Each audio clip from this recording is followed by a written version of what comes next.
저희가 어제까지는 분위기가 굉장히 좋다라고 했는데 연준 의원들은 오히려 고민이 좀 더 깊어진 것 같습니다. 그렇죠. 예, 저희 앵커 브리핑에서 하나하나씩 좀 다뤄볼까요? 예.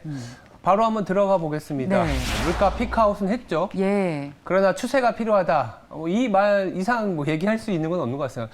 연준 의원 입장에서는 이렇게 물가가 한번 잡히기 시작하는데 조금 완화적인 스탠스를 내비치는 것도 사실은 좀 이상하다고 볼 수 있어요. 물가가 더 충분히 내려와 줘야 되는 상황인 거는 맞다라는 얘기를 드리고 있고요. 다시 한번 말씀드리면 생산자 물가 지수가 사실 전월 대비로는 0.5%가 하락을 했습니다. 팬데믹 이후에는 처음이기 때문에 사실 고무적인 뉴스이긴 했습니다. 근데 워낙 시장이 생산자 물가지수 이전에 나왔던 소비자 물가지수에 크게 반응하다 보니까 생산자 물가지수에는 조금은 뜨뜻미지근하지 않았나라는 생각이 들고 있고요. 연준 의원들의 매파적인 스탠스를 완화시키기 위해서는 이번 달이 아니라 다음 달까지도 좀 더 내려가 주는 게 필요하다라는 시각이 대두가 됐었는데 하필이면 어제 저녁에 또 유가가 상승하다 보니까 그렇습니다. 투자자들은 조금은 좀 이게 마음을 놓고 시장에 대응하지 못한 그런 하루여지 않았나 생각하고 있습니다. 그리고 또 IEA에서 이제 석유 수요가 더 늘 거다라고 얘기를 하면서 거기에 더 불을 지폈죠. 맞아요. 바로 두 번째 앵커 브리핑 포인트를 보시면 아시겠는데요. 에너지 시장이 아직은 불안하다라는 시각이 상당히 많이 대두가 됐어요. 그리고 특별한 일정이 있는 건 아니었는데 에너지와 관련된 뉴스가 굉장히 많았습니다. 하나하나 짚어드리면요. 말씀하신 것처럼 국제에너지기구 IEA에서 국제 원유 수요가 연말에 더 증가한다라는 얘기를 했어요. 이게 무슨 얘기냐 할 수도 있는데 천연가스 가격이 상승하다 보니까 히팅 오일, 그러니까 난방 수요를 위해서 이 원유를 이제 대체하는 거죠. 그러니까 수요가 늘어나긴 늘어나지만 이제 천연가스 가격 상승 때문에 늘어난 거라서 국제 유가에는 사실 좋은 뉴스는 아닙니다. 그런 가운데 오펙에서는 또 좀 상반된 뉴스가 나왔어요. 수요가 줄어들 거라고 얘기가 나온 겁니다. 동일한 올해에 대한 수요가 IEA에서는 수요가 늘어난다고 하고 오펙에서는 수요가 줄어든다고 했는데 이제 내용을 보면은 오펙에서는 310만 배럴로 감소 추정을 했습니다. 저 이전 추정치 대비해서는 한 26만 배럴이 하향이 된 건데요. 오펙이 이렇게 낮은 수요를 예측한 거는 일각에서는 그렇게 해석하더라고요. 감산을 위한 움직임이지 않겠냐 하면서 이런 뉴스가 나오면서 사실은 유가가 WTI 기준으로는 94달러가 다시 돌파되는 모습을 보였는데 그러니까 사실은 좀 밑밥 깐 거군요. 그럴 수도 있다라는 생각이 드는데 여기서 이제 골드만삭스가 브렌트유 기준으로 또 130달러 넘어간다. 가솔린 가격은 5달러 넘어간다. 이런 뉴스도 있었고 또 하나 뉴스를 체크해 보니까 주요 에너지 업체인 쉘이 있지 않습니까?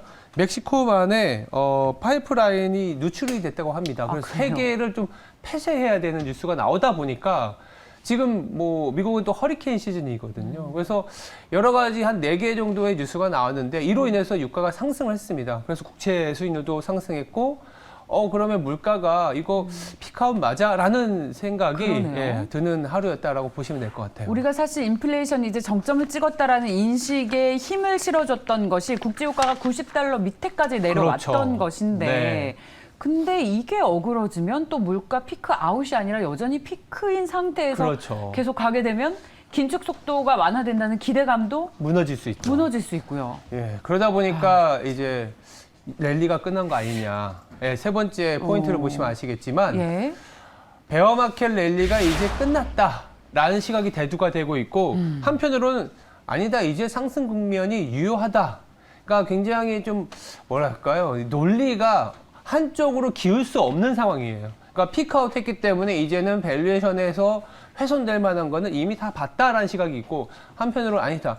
8.5%, 9%의 물가가 어디 낮은 수준이냐. 그러니까 뭐 이쪽도 맞고 이쪽도 맞은 상황인데 제가 한 가지 데이터를 보여드리면 사실 우리나라의 이제 PBR이라고 하죠. 순자산 가치 확정 기준으로는 1배가 2,550 정도 됩니다. 그러니까 어제까지의 기준으로 보면 정확하게 1배 수준까지 왔어요. 이것도 사실 똑같은 논리인 것 같아요. 시장이 싸다고 하면은 좀 더 살 수 있는데 좀 1배니까 싼 건 아닌 것 같고 또 비싸다고 하면 살 수 있는데 비싼 것도 아니라는 거죠. 그래서 시장은 뭐 큰 변동성을 보이기보다는 방향성 없는 시장이 연속될 수 있다라는 게 이제 대두가 되고 있는 상황이고요. 이러다 보니까 모멘텀 주식이 조금 더 힘을 받는 거 아니냐. 그동안에 그래도 계속 이끌어왔었던 섹터, 테마가 더 힘을 받는 거 아니냐라는 생각이 들고 있는데 최근에 모멘텀 주식이라고 하면은 그러니까 시장 대비 3개월 동안의 수익률보다 최근에 1개월 수익률이 월등히 좋은 맞습니다. 업종을 얘기하거든요. 시장에서는 뽑아보니까 우주항공, 뭐 방산이겠죠. 네. 그리고 히토류, 자원 생산이라든지 뭐 2차 전지, 수소까지 예, 이게 최근에는 올라오고 있는 모습입니다. 시장이 좀 방향성이 없는 모습일 것 같고 물가에 대한 판단만 보더라도 좀 호각세잖아요. 그러다 보니까 모멘텀 쪽으로, 테마 쪽으로 좀 더 붙어가는 시장이 아니겠느냐라는 생각이 듭니다.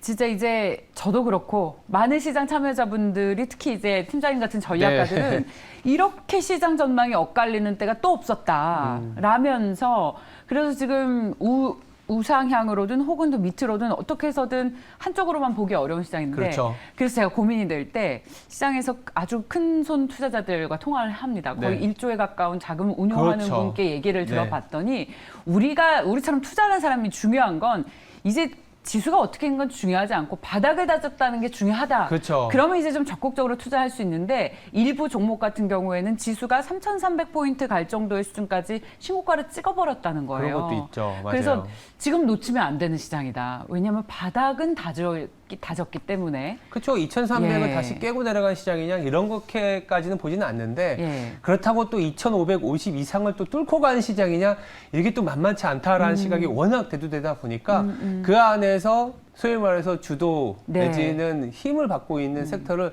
더 찾아다니자. 그렇습니다. 그러니까 개별 종목 장세가 더 이어지는 거 아니냐라는 맞습니다. 시각이 예. 좀 대다수인 것 같다라는 얘기를 좀 드리고 있습니다. 그래서 모멘텀 플레이라는 말씀을 하신 맞습니다. 것 같은데 네. 그렇게 논리가 확실한 종목들을 저희가 찾도록 한번 노력해 보겠습니다. 네. 지금까지 앵커 브리핑이었습니다.